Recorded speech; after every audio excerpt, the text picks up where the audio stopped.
ఇక Radisson hotel drug party కేసులో నిందితులుగా ఉన్న నటి లిషి, సందీప్లు గచ్చిబౌలి పోలీసులు ఎదుట హాజరయ్యారు. పోలీసులు ఇద్దరి నుంచి రక్తం, వెంట్రుకలు, యూరిన్ నమూనాలు సేకరించి డ్రగ్ పరీక్షలకు పంపించారు.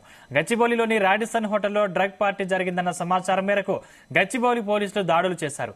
ఈ క్రమంలో Manjira group of companies director వివేకానంద్తో పాటు మరికొందరిని అరెస్టు చేశారు. కాగా ఈ కేసులో నిందితులుగా ఉన్న లిషి, సందీప్, శ్వేతలు అప్పటి నుంచి పరారీలో ఉన్నారు. వీరి కోసం పోలీసు బృందాలు ముమ్మరంగా గాలింపు చేపట్టాయి. ఇది కొనసాగుతుండగానే లిషి, సందీప్లు పోలీసుల ఎదుట విచారణకు హాజరయ్యారు.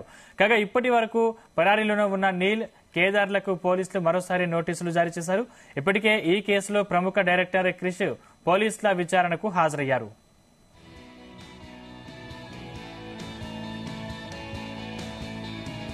ఇదే అంశానికి సంబంధించిన మరిన్ని పూర్తి డీటెయిల్స్ మా ప్రతినిధి రవితేజ అందిస్తారు. రవితేజ, రాడిసన్ డ్రగ్స్ కేసులో పరారీలో ఉన్నటువంటి నిందితులకు నోటీసులు జారీ చేయడము, ప్రత్యేక టీమ్స్ వారి కోసం సర్చ్ కొనసాగుతున్నటువంటి క్రమంలో నిన్న సాయంత్రం లీసీ గణేష్ యూట్యూబ్ ద్వారా తనకంటూ ఒక ఫేమ్ క్రియేట్ చేసుకున్నటువంటి లీసీ గణేష్ కి ఇటీవలే పోలీసులు నోటీసులు జారీ చేయడము, తన సోదరిని కుషిత అడ్వకేట్ సహాయంతో గచ్చిబౌలి పోలీసులకు వచ్చి విచారణకు వస్తుంది. లీసీ గణేష్ ఇప్పుడు అందుబాటులో లేదు, తన ఆరోగ్యం సరిగ్గా లేదు, తను హైదరాబాద్ చేరుకున్న తర్వాత ఖచ్చితంగా పోలీసులకు సహకరిస్తుంది, పోలీసులు అడిగిన ప్రతి దానికి సమాధానం ఇస్తుంది, అవసరమైతే పరీక్షలకు కూడా సిద్ధంగా ఉంటుందనే ఒక విషయాన్ని కూడా కుషిత గచ్చిబౌలి పోలీసుల ముందు ఈ వివరాలు తెలియజేసి అక్కడి నుంచి వెళ్లిపోయిన 2 రోజుల తర్వాత లీసీ గణేష్ పోలీసుల ముందు హాజరయ్యి అక్కడ జరిగినటువంటి ఈ డ్రగ్స్ తదాంగం అంతా కూడా ఎన్ని రోజులుగా సాగుతోంది, ఎప్పటి నుంచి సాగుతోంది, ఎవరి ద్వారా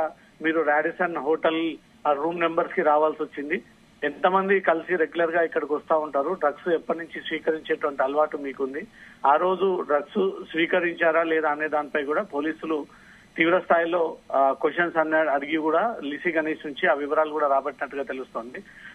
ప్రతి ఒక్కరూ డ్రగ్స్ తో సంబంధం లేదు, డ్రగ్స్ స్వీకరించలేదు, జస్ట్ కలవడానికే వచ్చామన్న ఒక విషయాన్ని మాత్రం పదే పదే ఇదే విషయాన్ని చెప్తా ఉన్నారు. కాబట్టి పోలీసులకు అందరిపైన తీవ్ర అనుమానాలు ఉన్నాయి, అనుమానాలన్నీ కూడా నివృత్తి చేసుకోవాలి. డ్రగ్స్ కేసులో వీళ్ళు డ్రగ్స్ స్వీకరించారా లేదా అనేది కూడా తేల్చాల్సినటువంటి బాధ్యత పోలీసుల పైన ఉంది. కాబట్టి వారి నుంచి బాడీ శాంపుల్స్ కూడా స్వీకరించినట్టుగా తెలుస్తా ఉంది. కొంతమంది నుంచి యూరిన్ టెస్ట్, కొంతమంది నుంచి బ్లడ్ శాంపుల్స్, తర్వాత వెంట్రుకలను తీసుకొని దాని ద్వారా వీళ్ళు డ్రగ్స్ స్వీకరించారా లేదా అనేది మాత్రం కనుగొని డ్రగ్స్ స్వీకరించినట్టు పాజిటివ్ రిపోర్ట్ వస్తే మాత్రం వారిపై డ్రగ్స్ కేసు నమోదు చేసి ఇమీడియట్ గా వారిని రిమాండ్ చేస్తున్నటువంటి సందర్భాలు ఏర్పడతా ఉన్నాయి. ఇప్పుడు లీసీ గణేష్ నుంచి కూడా శాంపుల్స్ స్వీకరించినటువంటి పోలీసులు ఈ రోజు ల్యాబ్ కి పంపిన తర్వాత 2 రోజుల తర్వాత రిపోర్ట్ వచ్చేటువంటి అవకాశం ఉంటుంది.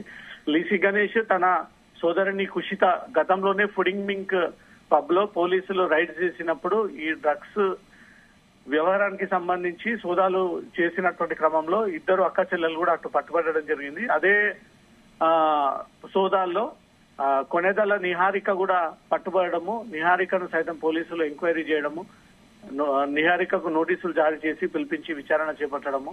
సో ఈ సినీ సెలబ్రిటీలందరి డొంక అప్పుడు రైడ్ జరిగినప్పుడే కదిలినప్పుడు వారందరికీ నోటీసులు జారీ చేసి పిలిపించి వారు విచారణ చేపట్టి వారందరినీ మందలించి హెచ్చరించి తిరిగి పంపడం జరిగింది.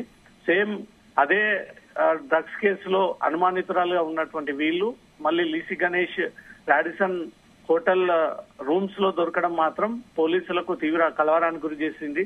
గతంలోనే పట్టుబడి హెచ్చరించినప్పటికీ మళ్ళీ తీరు మార్చుకోకుండా ఇవే డ్రగ్స్ స్నేహితులతో తిరగడము, డ్రగ్ ముఠాలతో సంబంధాలు పెట్టుకోవడము, వారితోటే నిత్యంగా కలిసి తిరగడంపై మాత్రం అనుమానాలు ఉన్నటువంటి వెంటనే లీసీ గణేష్ ని కూడా ఎఫ్ఐఆర్ లో అక్యూజ్డ్ కిందికి చేర్చుతూ నిన్న వచ్చినటువంటి వెంటనే లీసీ గణేష్ నుంచి శాంపుల్స్ స్వీకరించి ఇమీడియట్ గా ల్యాబ్ కి పంపినట్టుగా తెలుస్తోంది. రిపోర్ట్ వచ్చినటువంటి వెంటనే లీసీ గణేష్ ఒకవేళ పాజిటివ్ ఉన్నట్టయితే రిమాండ్ చేసేటువంటి అవకాశాలు ఉన్నాయి. Sandeep, right, thank you Raviteja.